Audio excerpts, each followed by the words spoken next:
We'll do this time.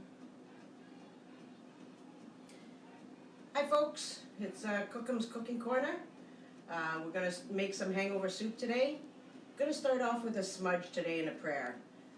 I know a lot of us are going through a hard time right now, so we're going to light some sage and some cedar, and we're going to do a bit of a prayer before we start, and then we will get right into the cooking. Come on, Sydney. Come here, Sid.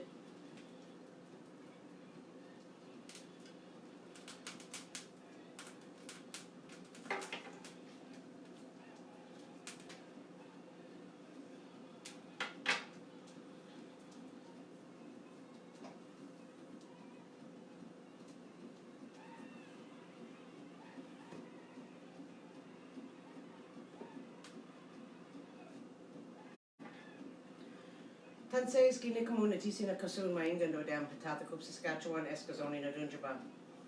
Welcome, my name is Blue Waters, and today I want to thank the Creator for giving us another day to be the best as a human being we can be.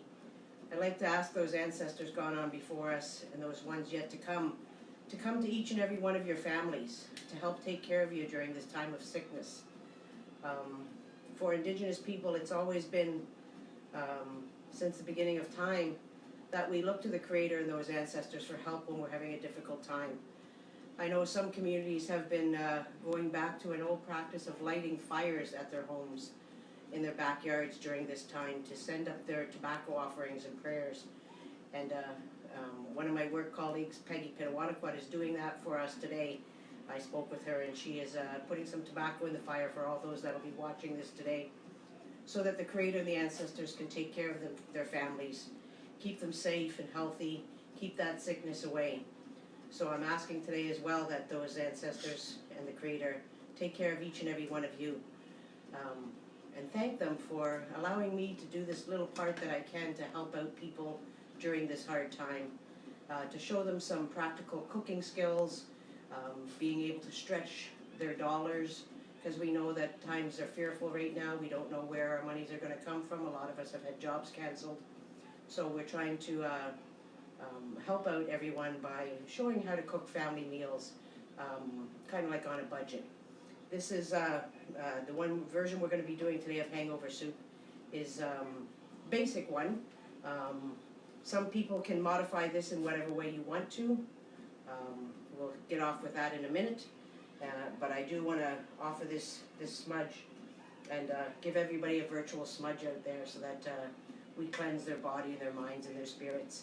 And that way we can help them out during this difficult time. So thank you. I'll put my glasses back on now and just move the smudge over off to the side. And we'll get cooking.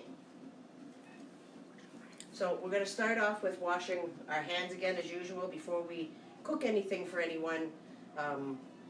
All the things that are on the counter here that we'll be using, even the cans, they've been washed off beforehand that I got in the supermarket. But going to start off by washing our hands.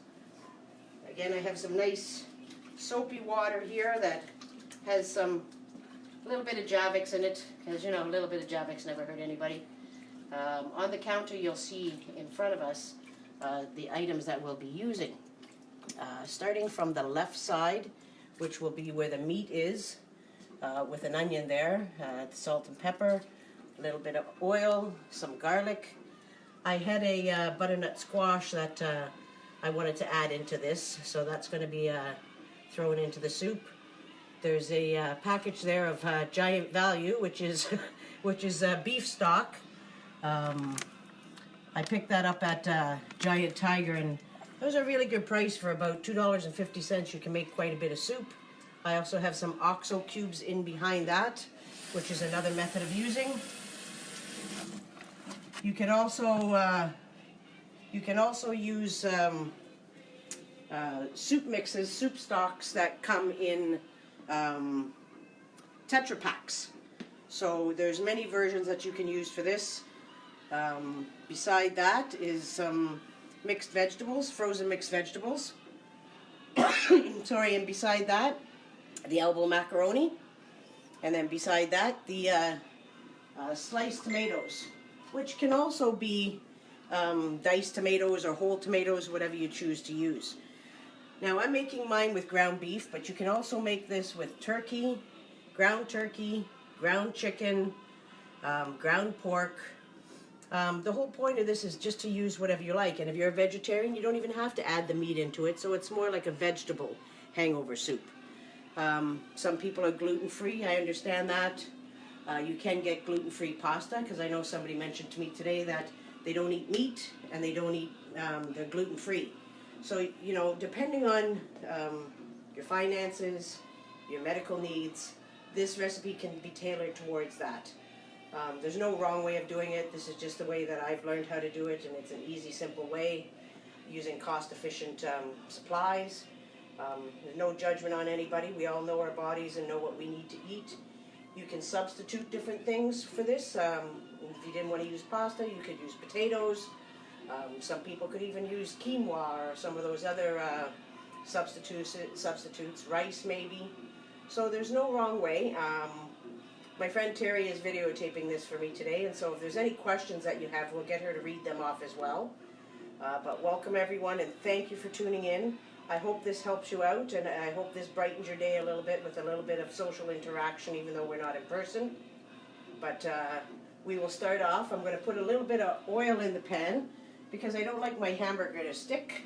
So this pot here, folks, is over 50 years old. This is a family pot that I got to have possession of it back a few years ago when my parents moved back up here from Nova Scotia. And I got to get the family pot, and it's been used for many, many family dinners. And it's my favorite soup pot. It's a perfect size that I like. You don't have to make a lot of this. You can make what you need tailored to your family. So I'm going to start off by putting my ground beef in the pot. How much is this for? This here will make between 6 and 8 servings. You can half that. This is about a pound and just over a pound of ground beef that I picked up when it was on sale, and I froze it, and now I am using it to show you this. If you have a bigger stock pot and you want to make double this, again, you would just double all the ingredients.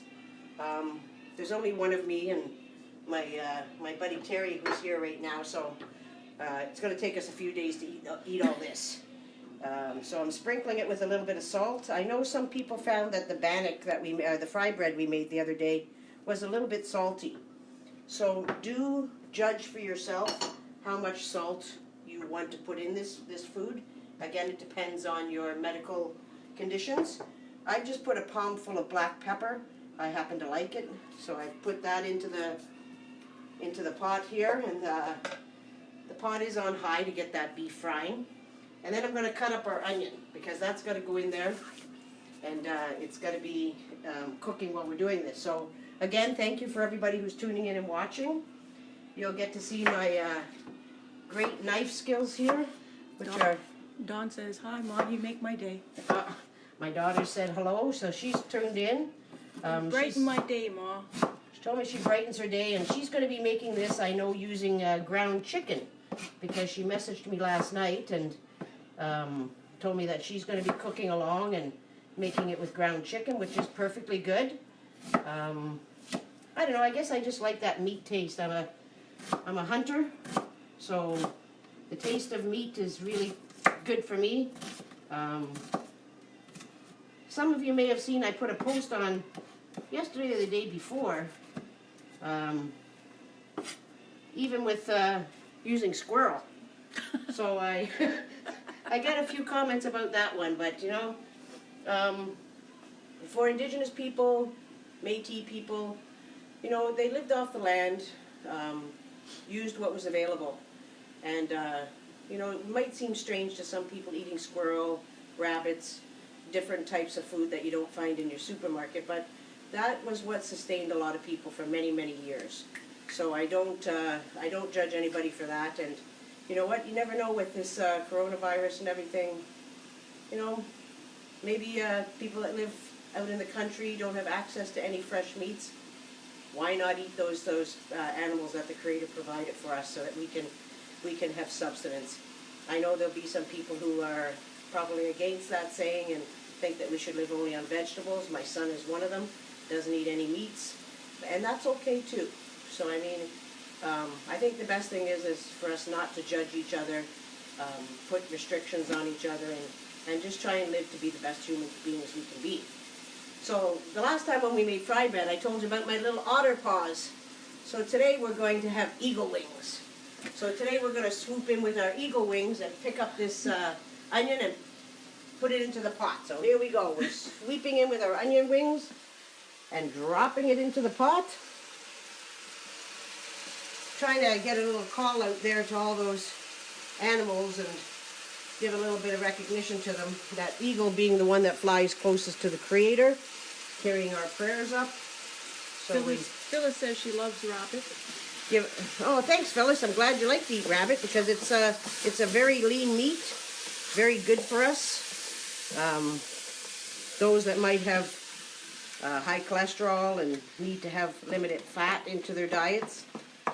Moose, another one, less fattening.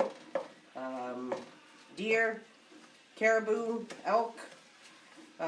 This soup could be made with any of those items. Again, it's about trying to help us stretch our dollar and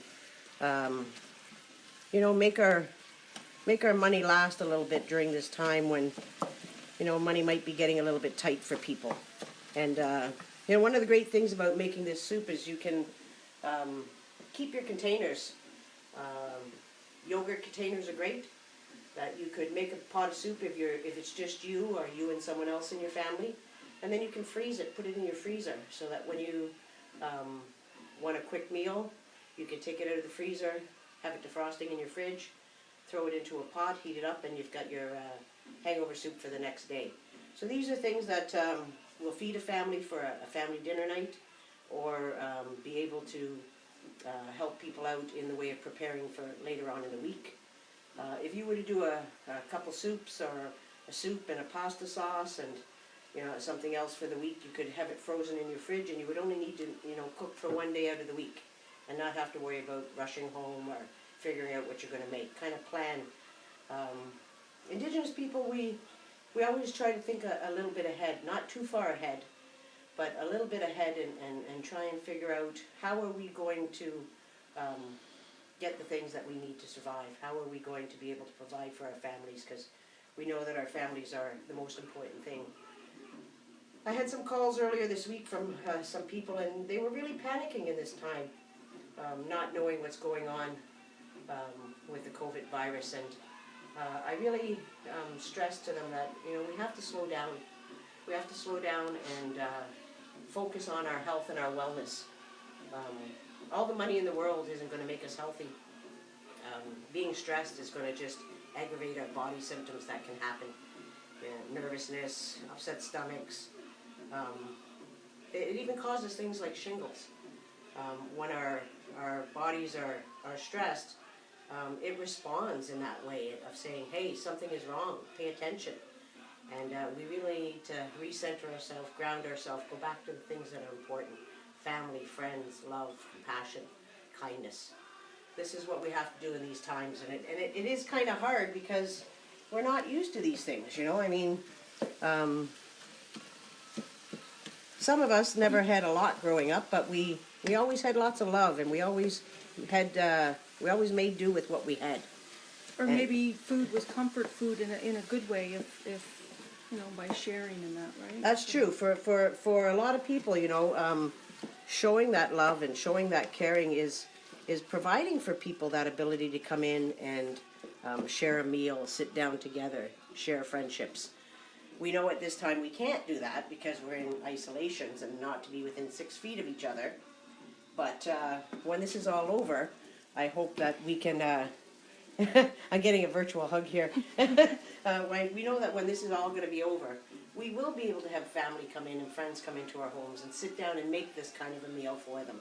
Something that's comforting, something that makes them feel safe, something that makes them feel loved, something that makes them feel that everything is going to be okay. So what we're doing is we are frying up this this meat here, heating it all up and simmering those onions that are in there. I'm wondering if anybody's got any questions that they want to post on there, and I can answer them for you. And Well, there's a lot of watching by people. We've got Crystal and Bree and Brenda, Jackie, who loves the smell of the sage that was burning, Gladys, Crystal, did I say Phyllis? Jay, Greg, Valerie, Darlene. Somebody said, Singrid said, nice to hear your voice. hi, Sig. Good to hear you. Sig's one of our all-time warrior women who was did a lot of work with Carrie Lester. Was one of those people that occupied INAC office there for a while, and has always been a good, solid warrior for the people. So I'm glad to see you tuning in, Sig. Prayers for our Carrie Lester, who left us and is with the Creator now, but always available for when we need her, to call on her for a little bit of help. And Phyllis said, you know, you can always cook big on Sundays, freeze what we don't eat, and also we can make our teas for the week too. Just refrigerate and warm up when needed.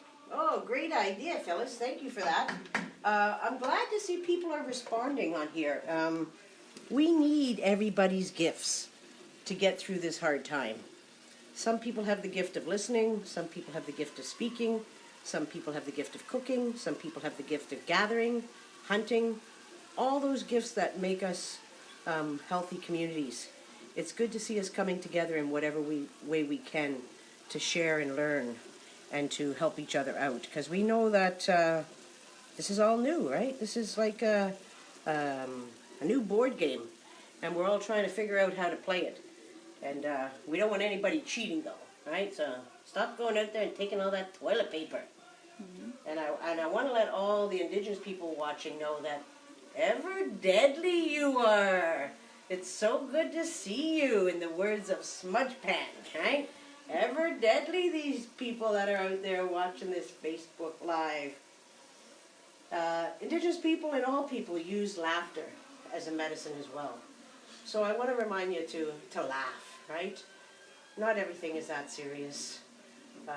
If we balance those seriousness with laughter and love, you know, it'll help us get through this. And that's really what we want to do. And a couple questions. Where did you get the recipe? And can you use canned veggies, not just frozen? Definitely, yes. So this recipe has been in my family and probably every other Indigenous person's family since the beginning of time. Some people call it hamburger soup because it was used a lot too in the Great Depression as well, because hamburger was very inexpensive and it was a way of feeding your family on a budget. Canned vegetables, perfectly great to use. You know, this is a recipe where you go to your cupboard and you see what's there and you see what you can throw in a pot and bring together and create it with love. That's what this recipe is all about. Using basic items that a lot of us have in our cupboards. If we don't, we can start that, right? Pick up a couple cans of diced tomatoes when you do go shopping. Pick up a couple cans of vegetables. Pick up a pound of ground beef when it goes on sale. Open the package, put it in a Ziploc baggie, lay it down flat, squish it down so that you can defrost it quicker when you need it. Pasta, a great thing to have. You'll notice my landlord there, Jackie, she gave me this beautiful basil plant, and we're going to put a little bit of those leaves in here as well. Really brighten my day too, you know, receiving something that's alive and something that's sustainable, and the act from her of just being kind was very much appreciated during this time. So those little things that count in life, right? Sometimes we forget about them. I got my favorite plant on the table. I'll bring it over and show you. This is my most favorite plant of all time. This is hyacinths. These are purple hyacinths. And I guess coming out of winter, you know, I'm no different than anybody else. Sometimes winter gets us a little bit down and depressed. I always look forward to finding these hyacinth plants in the springtime, because I would take a smell of them and it would just really lift my spirits. They have a beautiful smell, and it just fills the whole room. They're beautiful to look at. To me, they look like little stars, which are our ancestors. Being from the Cree people, we believe that we come from the stars, and they remind me of little stars shining down on us, and beautiful fragrance smell. So, wanted to share that with you. And of course, you can use fresh vegetables at any time, anything that's fresh at You time. can use fresh vegetables. So what I have right here, and which I'll show you, is some butternut squash. So what I've done was I cut it up in slices, I peeled it, and then all I did was cut it up into some cubes. I saved a couple pieces here to show you, so slice it, peel it, and then you can throw that into your soup as well. I like butternut squash, so I thought no better time to use it than now. I'll throw that in there because it's nice and healthy for you too. At the same time, I did, use economical frozen vegetables because, I didn't know how long we're going to be in our houses for, so I bought a bag of that. I have 2 cups of elbow macaroni in that other bowl there. As I say, I did buy this. I buy this quite often from Giant Tiger, and it's a beef soup base. Let's see. It's a little bit high in sodium, so if you are on a sodium-restricted diet, I wouldn't suggest you use too much of this one. Let's check out this, which is Aurora Beef Bouillon Tablets. Even this here has got quite a bit of sodium in it, so you may want to, if you are on a restricted sodium intake, you may want to look at the Tetra Paks that Campbell's and different brands make, which is already pre-made stock broth, and reduce that amount of sodium that you're getting in. I've seen this even made without any soup base. If you get that meat cooking up nice and good and get it browned up, and it just won't be as rich tasting, but hey, you got to do what you need to do. Sometimes you don't have any stock broth. So as you can see now, this is cooking down nicely. Our onions are becoming translucent. So I know it's a huge word, and I learned that from watching cooking shows. It's usually not a word that I use very often. But translucent, maybe some of you don't know like I didn't for the longest times, means a little bit see-through. So they're softening up. I like to tell people, I guess I kind of have a little bit of a hang-up about education because I didn't go to colleges or universities or anything, so sometimes I feel a little bit inadequate with not using the same languages as some people use. But I know education is very important for you. So I want to give a shout out to the students at Seneca College at this time. All those students that went back home when the schools closed down and are now in the home communities. Those that are still here in the city, trying to learn online, different method. Shout out to the students at Fleming College. It will be a hard time for them, so, people like myself and others will be praying for you, and we really do appreciate you taking that time to go to school and get that education, to be on the same playing fields as other people, Education is key. Education is power. And if we can have our students become doctors and lawyers and politicians and people of importance, professors. I like to tell people I have my PhD, but my PhD is L-A-N-D, which is land. So that's where I got my PhD from. I'm not a user of big words. Sometimes I try to use them and I even use them wrong, so it's even worse then, because somebody will look at me and go, what the heck are you talking about, Blue?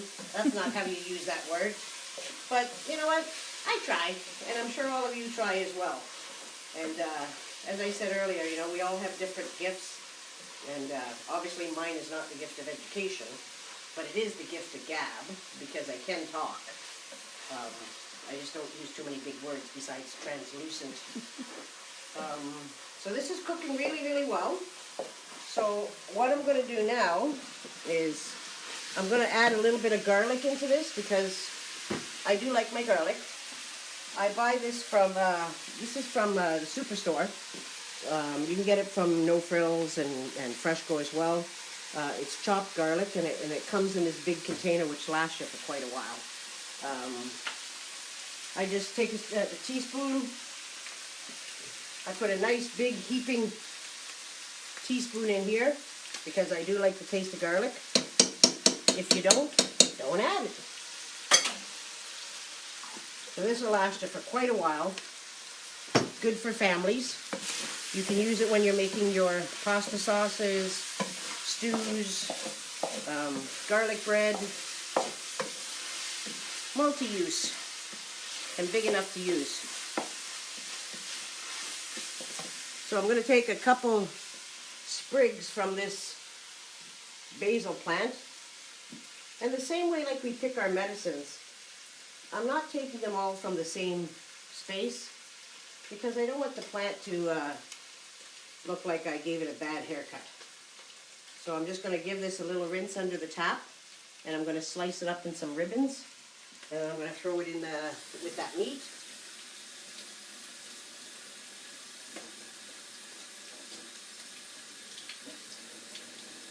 Got a few more people watching. You know, I want to thank everybody who tuned into the fry bread video, the live feed. There was over 1,050 views on that. And you know what? That really surprised me. It was not something that I expected. I expected maybe 10 or 15 people to come in and have a look at what was going on. I've since put it onto YouTube. My daughters told me to put it onto YouTube because not everybody watches things on Facebook and things. So I put it onto YouTube. So you can look for that on YouTube on fry bread making on Kookum's Cooking Corner. And I'm going to put a touch of water in this because the bottom of the pan is getting a little bit hot. So I'll just put a little touch of water because I want to get that little browning bits to come so we get a good color stock. So I've let that get a little bit brown, and now I'm kind of scraping it off. It's not burnt. It's browned. Don't let it burn because I don't know about you, but I'm not too fussy about the taste of burnt food. Although one of my workmates, Karen White, loves burnt toast. So a shout out to her. Two, I wanted to let you know that people are coming up with these great ideas of sharing music and sharing song, sharing medicine, sharing teachings. And I think it's great. I did see there was kind of some disagreements going on online with people saying that we shouldn't share our medicines, indigenous medicine, with non-indigenous people. Well, you know, I kind of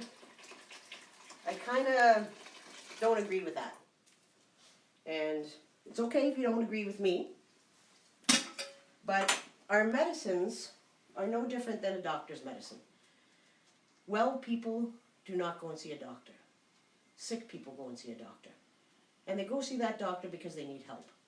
And if our medicines can help someone, why not share it with them? I do want to stress, though, to people that if you are non-Indigenous and you are starting to incorporate Indigenous medicines in with your health and well-being, be respectful. Learn how to pick those medicines. Learn how to go and look for them. And most of all, do not deplete the stocks. Right? One of our earliest teachings are that those medicines are there for our use, but we have to be respectful to them. We have to know that we don't take everything so that there's nothing left for the next people coming behind us. So don't overuse the medicines. You know, barter and trade. Barter and trade with people who have medicines. And let them help you learn about those teachings of that medicine. Don't just take someone else's practices and make them your own without being respectful. You know, if I went and lived in another place, I'd have to learn about the people's cultures, the people's understandings, their medicines, and be respectful. So that's all I have to say about non-Indigenous people using Indigenous medicines and us sharing them. That do it in a respectful way. Don't use it all up. Don't sell it for profit. That's not our way. Our medicines are here to take care of each other and help heal each other and keep each other well. So what I'm doing now is I'm putting 3/4 of a pot of water in here. And we're going to bring this to a boil. And when that comes to a boil, I'm going to add beef soup base. This is one of my favorites, so I'm going to use this one. If you were using, this is my little buddy Sadie. She thinks I have some treats here. Sadie lives upstairs, but she thinks she lives downstairs. And that's okay because, you know, that's what good people are for, right? Taking care of you. And my dog goes upstairs as well and visits up there, so we kind of have an open door policy. This is my dog, Sydney. And Sydney thinks she's got a treat too, so I guess I have to give them a treat now because they think they're getting a treat. Just remember to wash your hands after. So, we'll get them a little treat. Sorry folks, she's blurry right now. Oh, there we go. Okay. Okay, one for you. One for you. Holy mackerel. So we wash our hands again. Easy girl. Easy girl. Sydney is 13. Sydney's the black dog. And the white dog is Sadie. She's about 6 years old. And they get along great. Animals are great tools or resources to use in this time of people being all stressed out. I've seen that people were going to the Humane Society and adopting dogs from the Humane Society, dogs and cats, and that's a great idea, but please, please, please know that you're doing this for a lifetime. Don't just do it out of a whim and then take them back in a couple weeks because, you know, animals are no different than us. They understand love and they understand happiness and they understand feelings. So don't just pick them up when, you know, you're having a hard time and then return them to the shelters. They need to be there for you, and they can become your best friend and help you out during these times. We know that our animals are used as service animals and do help people with a lot of PTSD and anxiety and stress, and of course they help those that are visually impaired. So, you know, treat them good, and they'll treat you good. They'll be your best buddy. They'll come and curl up beside you when you're having a hard time, and you can give them a pat and it seems to calm you down. So don't go to those humane societies and take those animals and bring them back later. Know that you're doing it for a lifetime. You know, dogs can live anywhere from 10 to 20 years. Cats the same thing, right? Over 20 years. So it is a long-term investment, so don't do it lightly. Do it with thorough intent and do it with processing that you can take care of those animals. And just a quick mention, from start to finish, how long does it take to cook or prepare, cook, and ready to eat? Just to give you a short version. Yep, so to prepare these is only about 5 minutes because all I did was just open up my container that I have my macaroni in, put in 2 cups, put it in a bowl. Same thing, open up the bag of frozen vegetables, put them in the bowl. Cutting up the squash is probably about, I don't know, maybe about 8-10 minutes because you have to peel it and then cube it up. Frying up the meat with the onion and the spices is another 10 minutes or so. I'd say the whole thing you could have it done in probably about 45 minutes. Everything would be done. Then you just let it simmer. And this soup is great the next day. So if you do make enough of it and it's only you and somebody else or a couple of people, I throw the whole pot in the fridge and then heat it up the next day, and the flavors tend to come out even more as you leave it sit and kind of like stew in its own juice, as they say. So it's about 45 minutes, 35 to 45 minutes, depending on how fast you want to cook it, how high you want to have your heat. As you can see, I'm doing a lot of talking in between this, trying to give some people some understandings about different things. My grandkids made fry bread. They posted a picture of that. That was amazing. apparently they made a double batch, and they were eating it just as fast as it was coming out of the oil.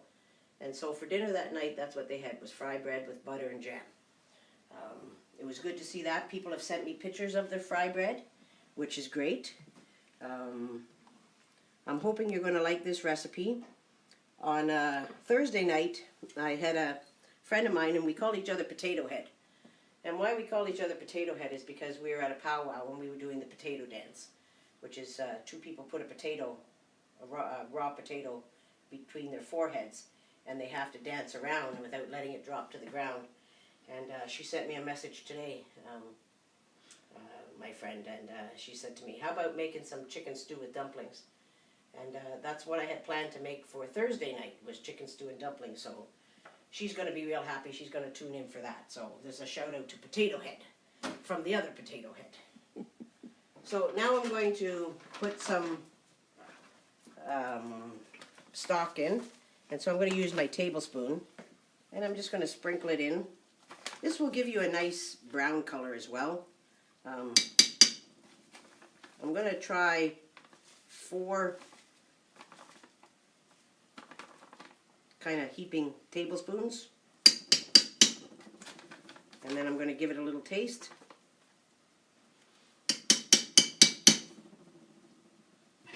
Separate spoon. Mm-hmm. Shout out to people. Say hello, Lorraine. Hey, how you doing, everyone? Emmanuel.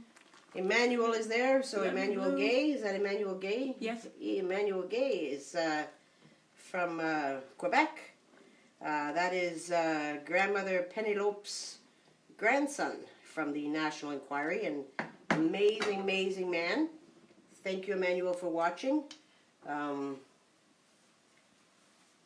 He commented too on my grandchildren's fry bread, so thanks for that. And I miss you, brother. Miss seeing you and your grandma's smiling face. I know your grandma's going through some little bit of health issues right now, so I wish her wellness. Perfect. So that's 4 tablespoons, which would be equivalent to 4. They're called bouillon mix. Yeah, how many cubes? We call them OXO cubes. Yep. So 4 of these cubes, that would be equal to. So, and this is beef. If you're going to use ground turkey or ground chicken to make this recipe, you could use chicken stock. You could use vegetable stock.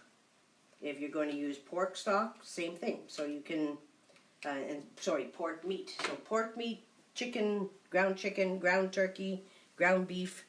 You can adjust this recipe to what your taste is and what you like the best. So now that's all those in there, the stock. So now I'm going to throw in the So now you're going to start squash. the actual Yeah. So now I'm throwing bulky ingredients. Yeah, I'm throwing in the bulk up ingredients, right? So I'm going to throw those all in here together. The last thing you're going to add in is going to be your macaroni, because it only takes 15 minutes to cook. So we want to let this cook first of all. So if you want to have a gander at that pot. Yeah, the steam fogs me up. So Smells good, everybody. This is what we're going to be eating later.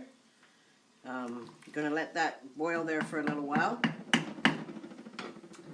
So, does anybody have any questions, or anybody want to make any comments that I can maybe say something to?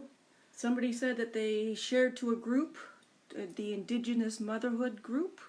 So I know that you were sending out some hellos to other groups today and Yep. agencies. And So hello to that Indigenous Mothers group. Thank you for being that resource for our Indigenous mothers to help them become really good parents and show them skills that are needed and help them along their journeys. We all know that babies don't come with instruction manuals. It would be great if they did, but they don't. So it takes us a little while to get used to having children and learning their needs and being able to provide for them. So thank you for being that agency for them. Yeah. Just another question then from Maddie, but it's from Desi. Asked if I can make this tomorrow night and with the fry bread. Exactly. So if that's from Maddie and Desmond. So Desmond, hi buddy. I haven't seen you for a long time. I understand you're getting really tall. You surpassed me a long time ago, but that doesn't take very long to do that.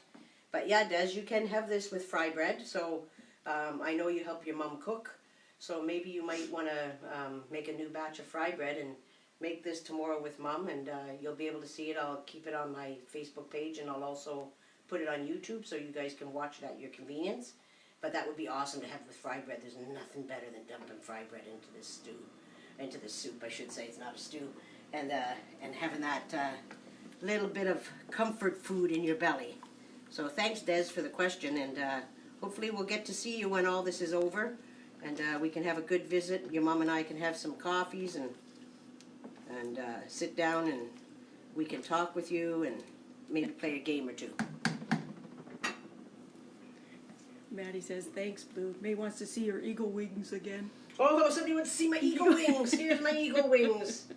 So I don't have anything more to flap in there. Maybe I'll just come down and flap it with my eagle wings here and send that beautiful smell upstairs to my buddy Jackie, because she's looking at getting some of this hangover soup later, so we'll send her up that. Hi, Jay. Jay said hi to me, so yeah. So I want to point out something here. So right here on my cabinet, you'll see some sweetgrass hanging.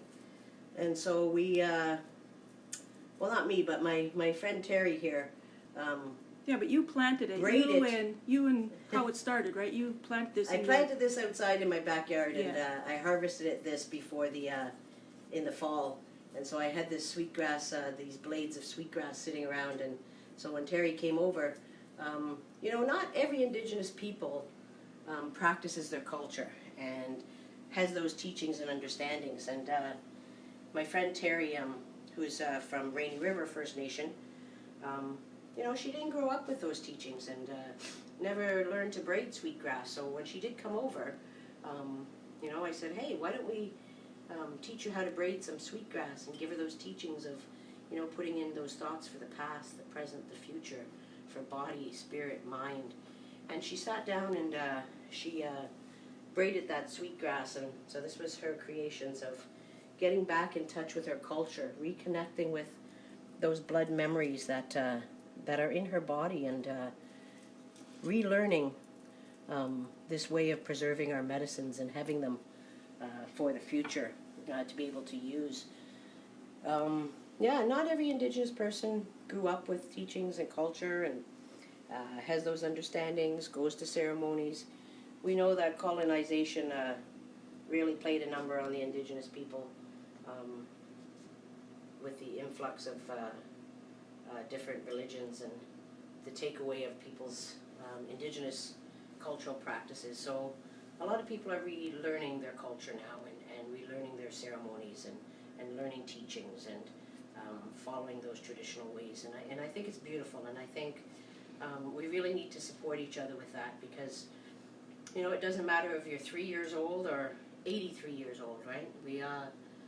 We know if there's something missing in our lives, and to be able to help someone fill that void and that gap that's been in their lives for a long time, and share our teachings and understanding and culture with them is a beautiful way to help someone. So that was amazing that we got to braid some sweetgrass. And yes, thanks, Blue. I mean, you've always been very gentle and kind in showing me and walking that journey with myself not being familiar and shown this way. So we've got a long history, and she's proven very gentle to me, has always fed me really well. too well, I hear sometimes.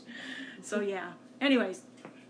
And now another important ingredient, the sliced tomatoes, or these are stewed tomatoes, which is just really mashed up tomatoes. That's all it means.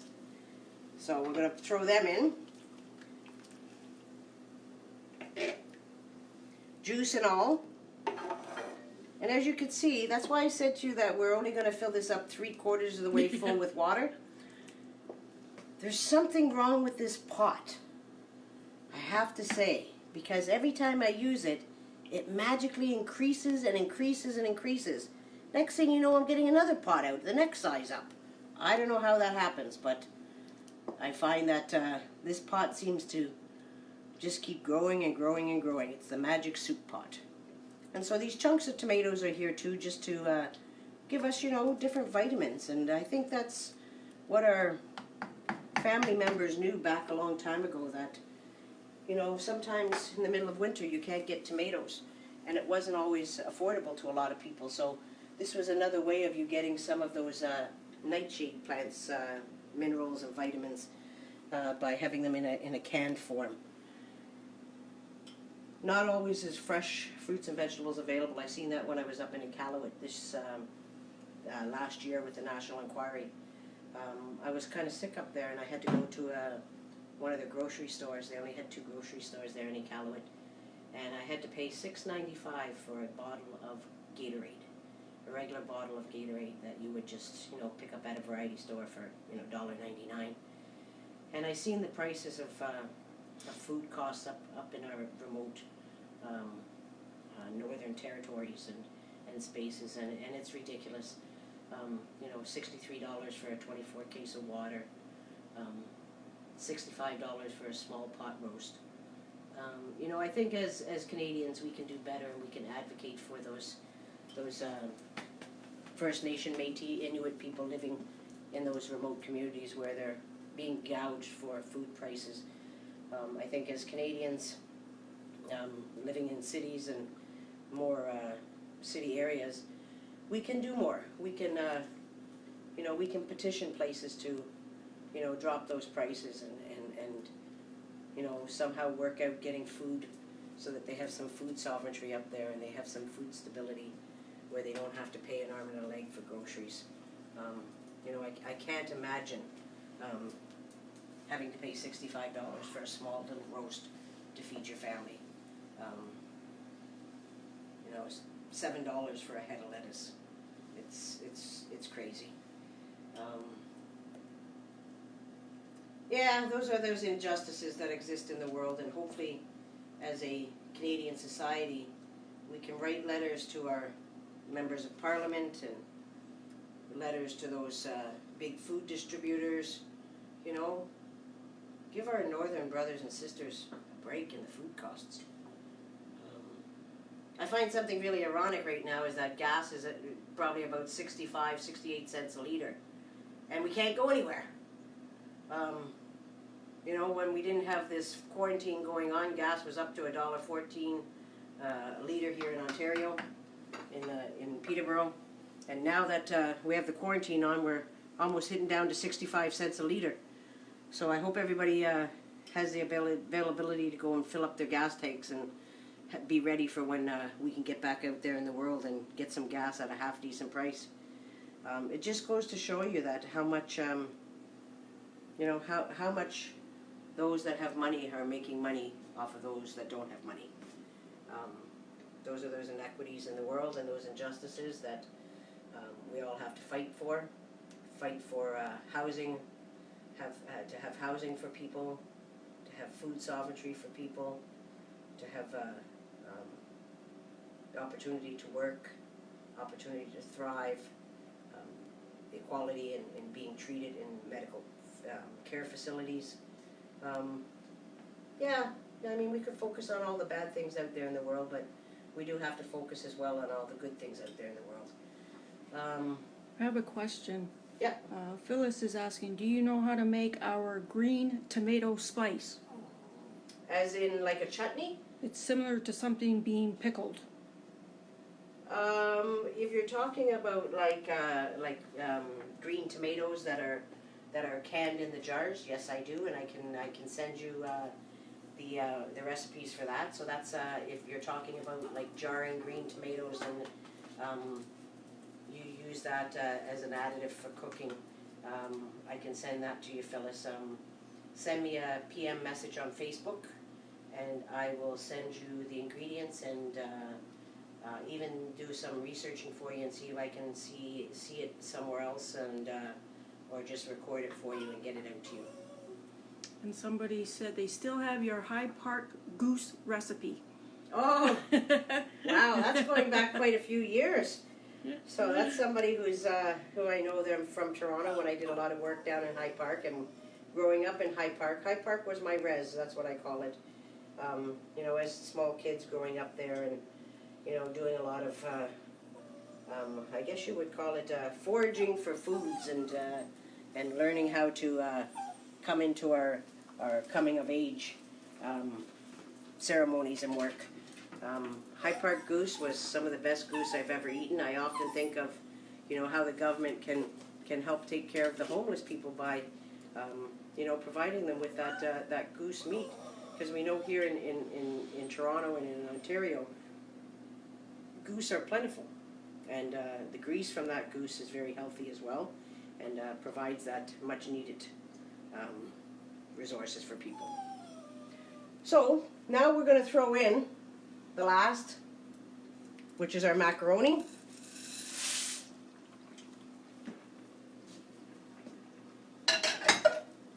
Sorry about the blurriness. I got an iPad. I'm not this good at this stuff.